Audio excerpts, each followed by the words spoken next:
여러분들은 신앙생활을 하면서 이런 생각해 보신 적은 없으십니까? 내가 하나님의 사랑하는 자녀인데 내게는 왜 이렇게 끊임없이 문제가 생기는 걸까 하는 건 말입니다. 하나님 나를 사랑하시는데 그런데 내 삶에 왜 이렇게 산 넘어 산 같은 끊임없는 문제가 있는 것일까라고 하는 의문 말입니다. 짧은 시간 목회를 하면서 성도님들 뵙고 또 신방을 하면 어려움 중에 있는 성도님들을 신방하면 참 마음이 좀 아플 때가 많거든요. 하루 종일 좀 마음이 무거워요. 그럼 분명 하나님도 그런 우리의 마음을 아실 거고 하나님도 그렇게 아파하는 우리의 마음을 보고 계시고 하나님도 마음이 아프실 텐데 왜 그러실까 또 생각이 들 때가 많습니다. 비단 또한 문제는 열심을 내는 성도님이나 열심을 안 내는 성도님들과 똑같이 문제가 있더라고요. 예를 들면 열심히 봉사하고 또 예배드리고 나는 검소하게 살면서 주를 위해 많은 예물을 드리는 분들도 그럼 그런 분들은 좀 형통해야 될 텐데 그렇게 주를 위해 더 열심히 더 애쓰는 가정에도 하나님 형통하기보다는 또 문제가 있는 것을 보면서 참 마음이 힘들 때가 많습니다. 그런데 교회에 보면 문제 가운데 있을 때 낙심하는 성도가 있는 반면 문제가 있을 때 오히려 그럼에도 불구하고 기쁨으로 지내는 성도님들이 있더라고요. 언뜻 보기에는 도저히 이해가 잘 되지 않아요. 어떻게 저런 큰 어려움 가운데 있는데 그럼에도 저렇게 기뻐할 수 있을까? 또 열심히 예배하고 저렇게 지낼 수 있을까라고 하는 의문 말입니다. 어려움 가운데 있는 성도님에게 하나님께서 어떻게 문제 가운데 있으면서도 기쁨으로 보낼 수 있는지 오늘 본문을 통해 한번 살펴보려 합니다.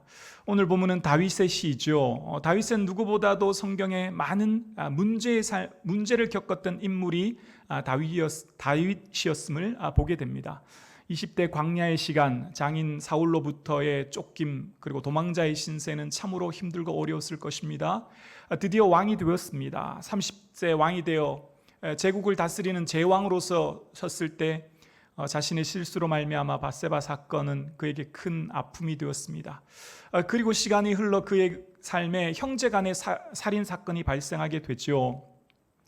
암논이 이복 누인 다말을 욕보이게 되므로 압살롬이 암논을 죽이는 형제 간의 살인 사건이라고 하는 문제를 겪게 됩니다. 뿐만 아니라 시간이 지나면서 베냐민 지파의 세바가 반란을 일으킵니다. 그렇게 또 발람이 제압된 뒤 시간이 흐릅니다. 그런데 또 이번에 어떤 문제가 생깁니까?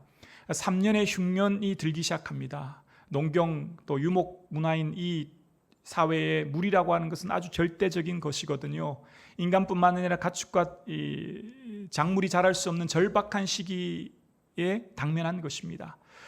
사울이 기브온 사람을 죽였기 때문에 사울이 그 기브온 사람을 죽이지 말아야 되는 언약을 어겼기 때문에 이런 일이 발생하여 그 집안 사람들 내어줌으로 흉년이 사라지게 됩니다.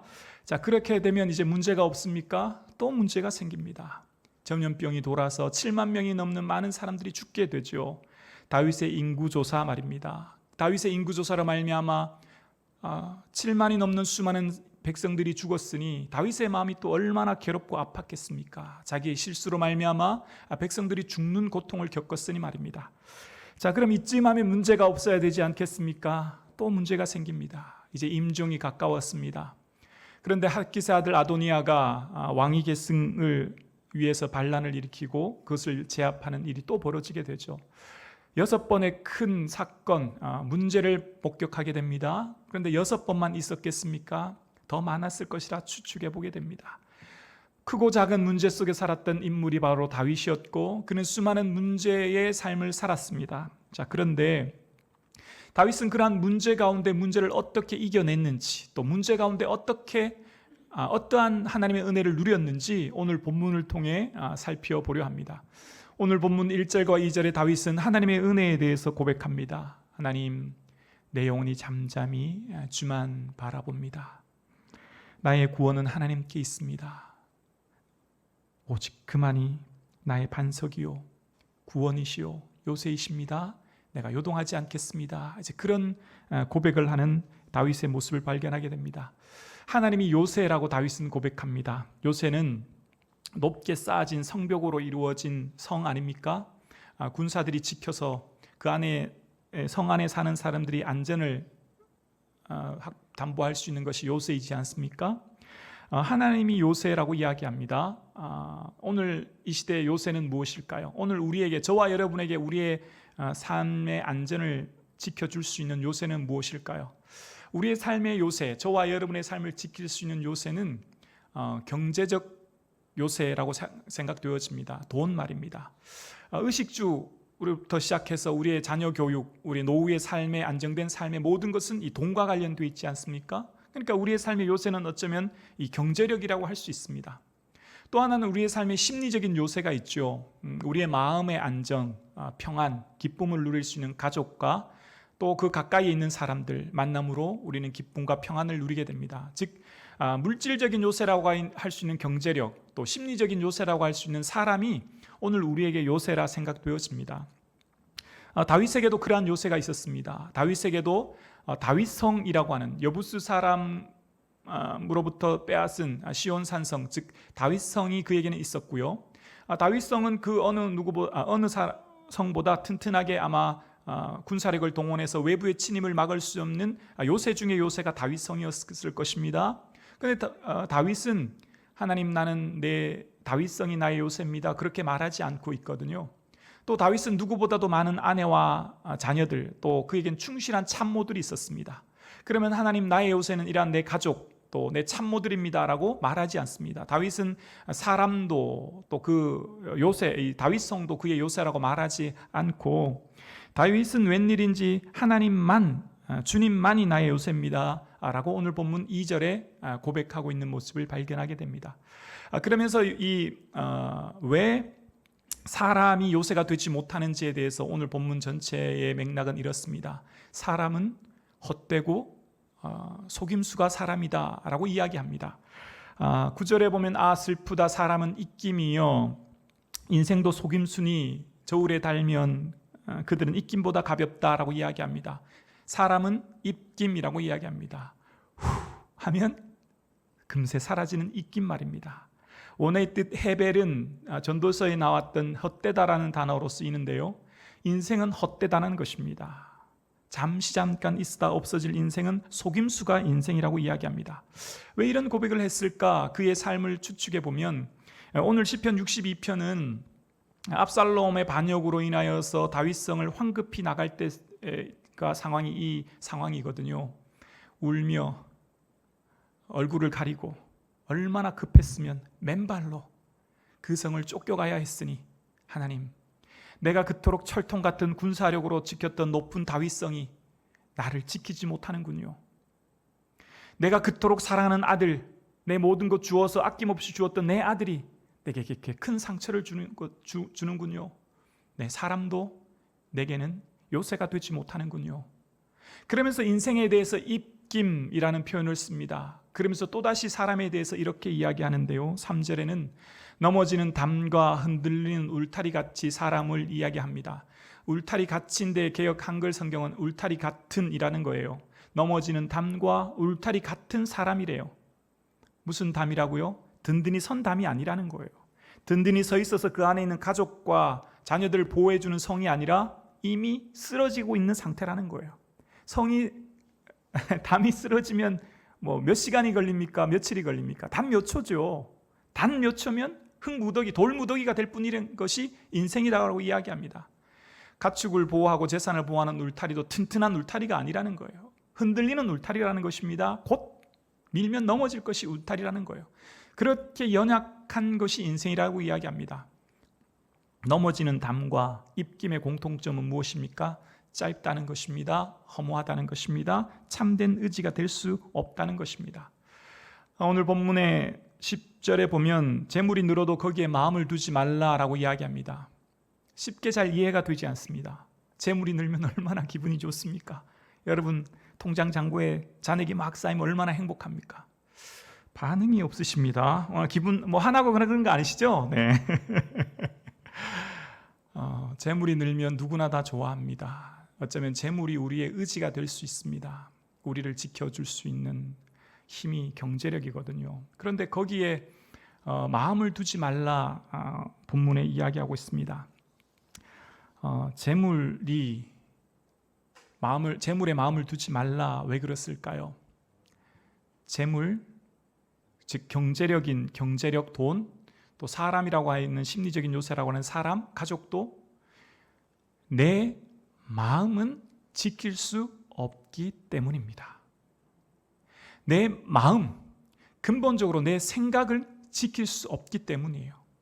하나님께서 왕들에게 얘기한 내용, 왕들은 이렇게 살아야 된다라고 얘기하는 것이 신명기 17장에 나오는데, 왕들에게 해야 될 것 한 가지가 은금을 많이 쌓지 말라라고 이야기합니다.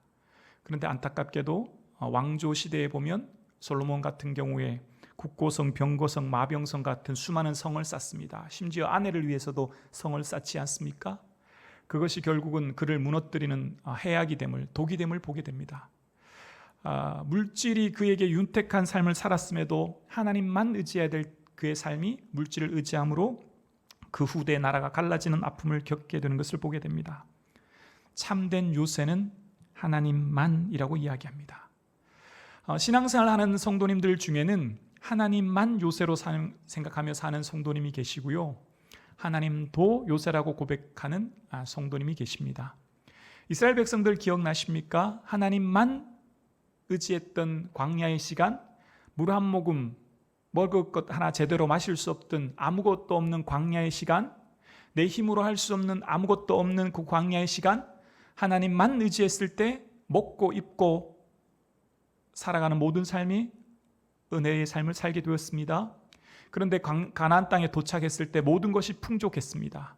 그들의 삶에 넘치도록 많은 것을 누렸지만 하나님도 의지하며 살았던 그들의 삶은 더 풍성한 삶을 위해 바알을 섬김으로 말미암아 그들은 결국 바벨론의 포로가 되는 어려움을 겪게 되었습니다. 하나님 도의 삶을 사는 사람은 선택할 사항이 많지요. 그래서 이것저것 해보다가 안 되면 또 이것저것 중에 하나인 하나님을 선택하지만, 하나님만 의지하고는 사람은 선택 사항이 없어요. 하나님밖에 없거든요. 주님께 매달리는 거예요. 주님만 의지하는 거예요. 그래서 하나님만 의지하는 사람은 세상적인 관점으로 볼 때 좀 불행한 것 같아요. 왜냐하면 선택 사항이 없으니까, 다른 의지할 게 없으니까. 그러나 믿음의 눈으로 보면 하나님만 의지하는 사람은 더 행복한 사람입니다. 결국은 하나님께서 그 모든 문제를 해결해 주시기 때문입니다. 오늘 본문의 다윗은 그렇게 얘기합니다. 오직 주만이 나의 반석, 나의 구원, 나의 요새십니다. 오직 하나님만이라고 이야기합니다. 하나님만 한정지어 이야기합니다.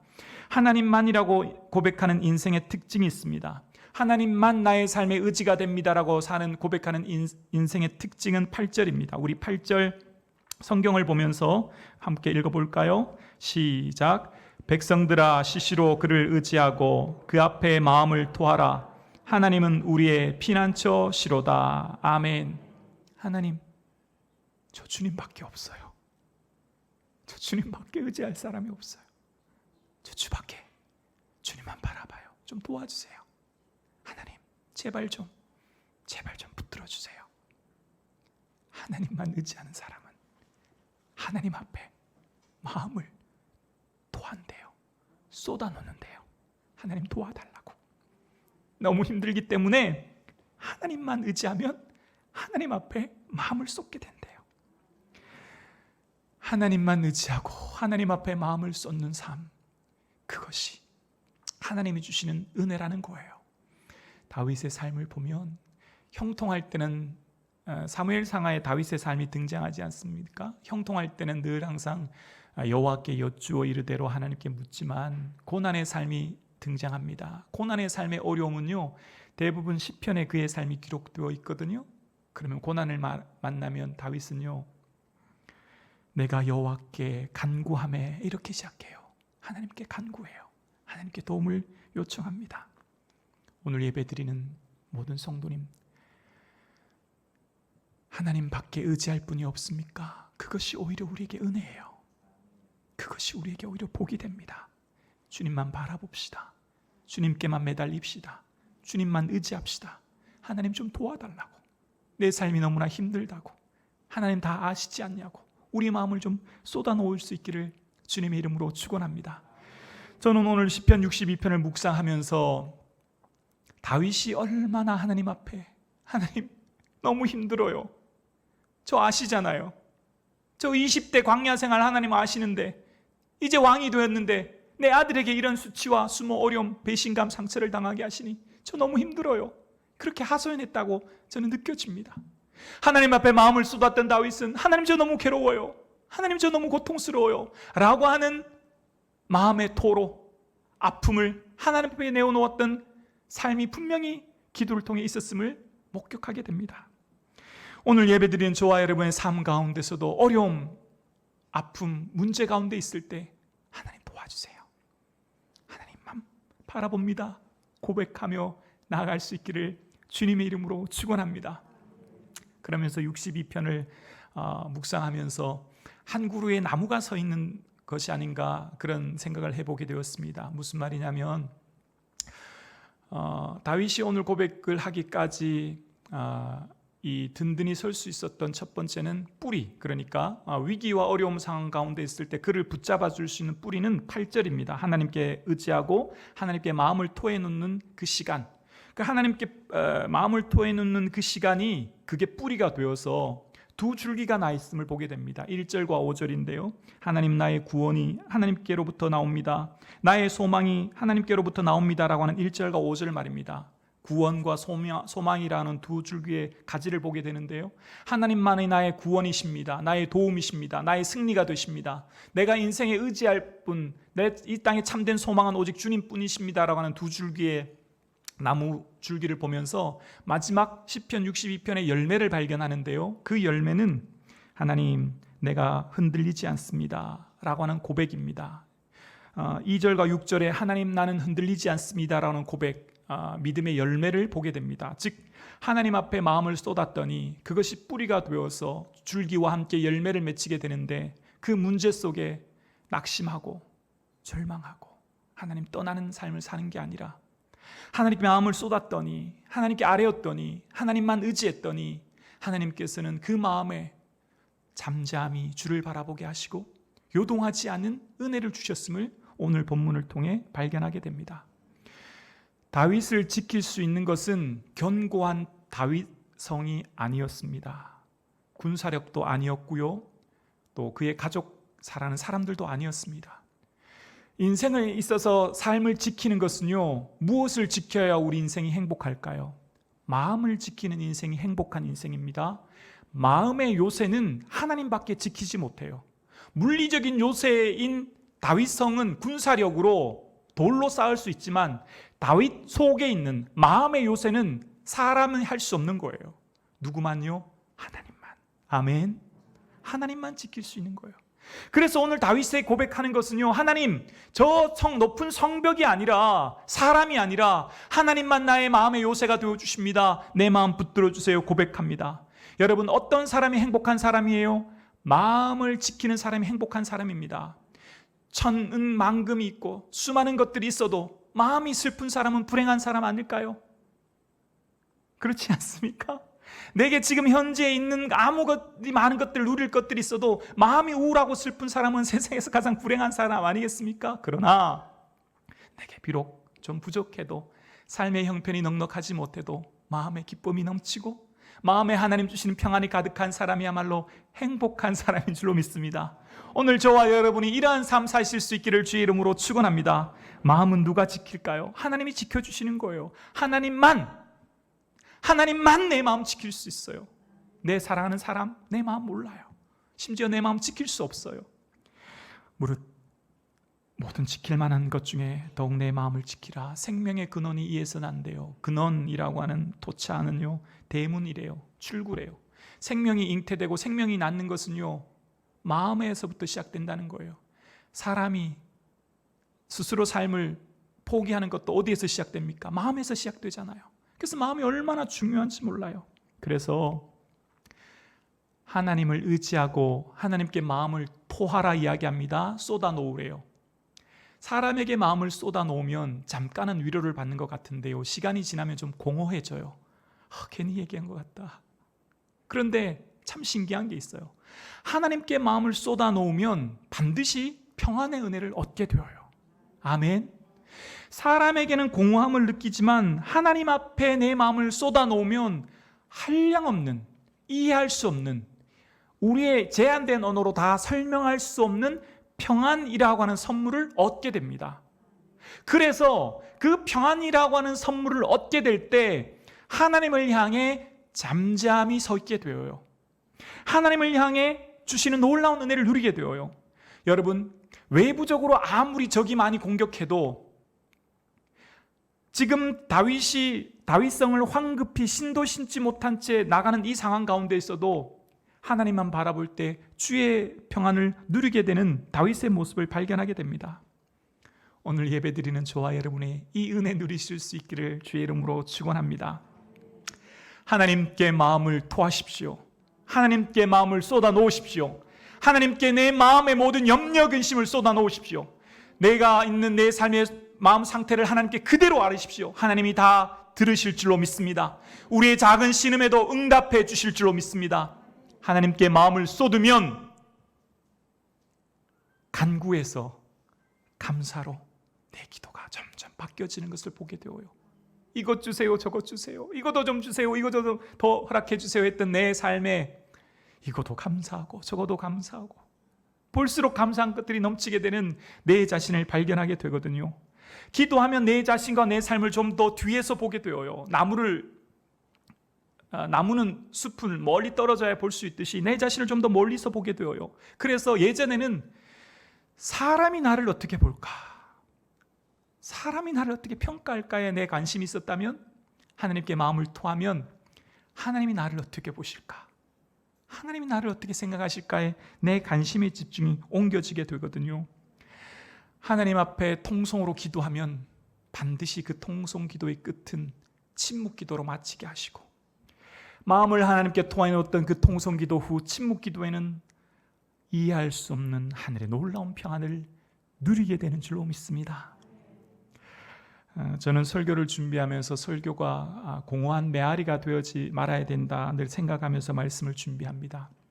그러면서 성도님들의 삶이 얼마나 바쁘고 힘든데 또 목사가 기도하라, 하나님만 바라보라 하니 성도님들이 얼마나 힘이 드실까 생각해 보게 됩니다. 정말 아침부터 잠들기 전까지 식사도 제대로 못 하시고 잠 주무실 시간도 없이 직장 생활하시고 생활하지 않습니까? 이렇게 바쁜데 설교할 때 주님만 더 바라보십시오, 주님께 더 마음을 쏟으십시오 할 때 혹여나 부담은 되지 않을까 생각되었습니다. 그런데요, 우리의 삶 가운데 다윗이 지금 물리적인 시간, 물리적인 성전에서 기도하는 것이 아니라 황급히 도망가면서도 주만 바라보듯이 우리는 성전에서 기도해야 됩니다. 물론 주 옆에 엎드려 간구해야 되지만 혹 그렇지 못하다면 잘 때나 깰 때나, 길을 갈 때나 앉을 때나, 눈을 뜰 때나 감을 때나 내 모든 삶의 관심 중심이 오직 주만 의지하고 주께 향할 수 있는 우리의 마음 되실 수 있기를 주의 이름으로 축원합니다.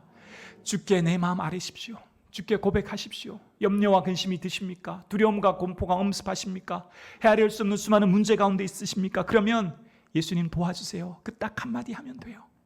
예수님 도와주세요. 알고 계시죠? 보고 계시죠? 그 한마디 하면 그 한마디에 주께서 힘을 주시고 용기를 주시는 줄로 믿습니다. 그렇습니다. 주 앞에 나와 마음을 쏟아야 합니다. 주께 내 마음의 방향을 주께 두어야 합니다. 그럴 때 하나님을 향해 잠잠히 주만 바라보게 되고 흔들리지 않는 놀라운 은혜를 누리게 됩니다.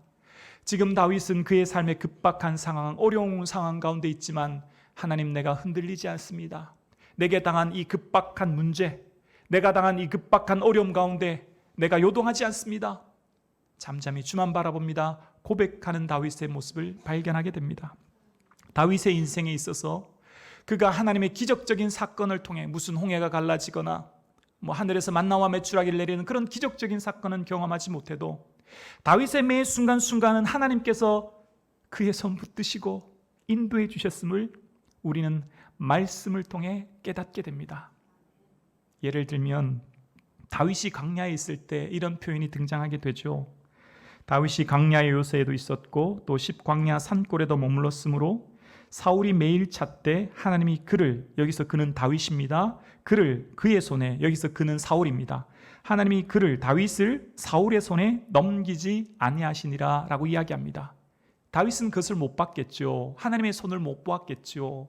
그러나 우리는 말씀을 통해 하나님이 다윗을 어떻게 인도하셨는지 오늘 우리는 보고 있습니다. 지금 우리는 하나님의 손이 보이지 않아요.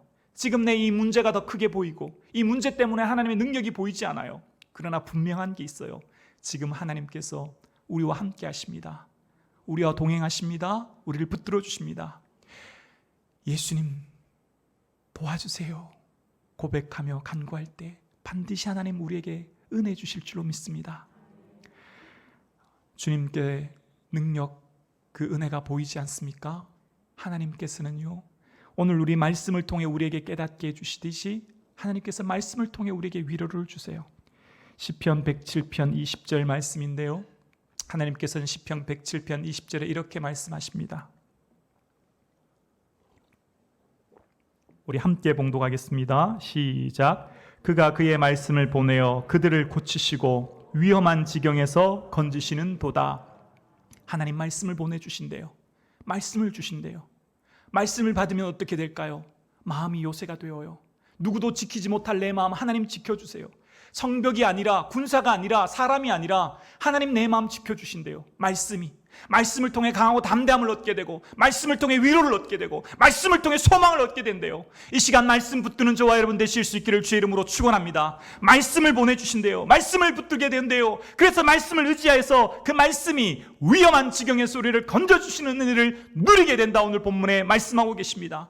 오늘 문제의 연속 가운데, 어려움 가운데 있는 성도님 계십니까? 그러면 우리도 다윗처럼 오늘도 우리가 주를 바라보고 말씀을 붙들고 나가는 저와 여러분 되실 수 있기를 주의 이름으로 축원합니다. 끊임없는 문제 앞에 낙심에 주저앉아 있는 것이 아니라 주를 바라보고 잠잠히 주만 의지할 수 있는 힘, 말씀 붙들고 묵상하며 기도로 나아갈 때 주께서 새 힘과 능력과 은혜를 저와 여러분에게 주시는 줄로 믿습니다. 오늘 예배드린 저와 여러분의 삶 가운데 어떠한 어려움 가운데 있을지라도 주만 의지하고 잠잠히 주를 바라봄으로 주께서 내 마음에 주시는 평안함을 누리는 저와 여러분 되실 수 있기를 주님의 이름으로 축복합니다.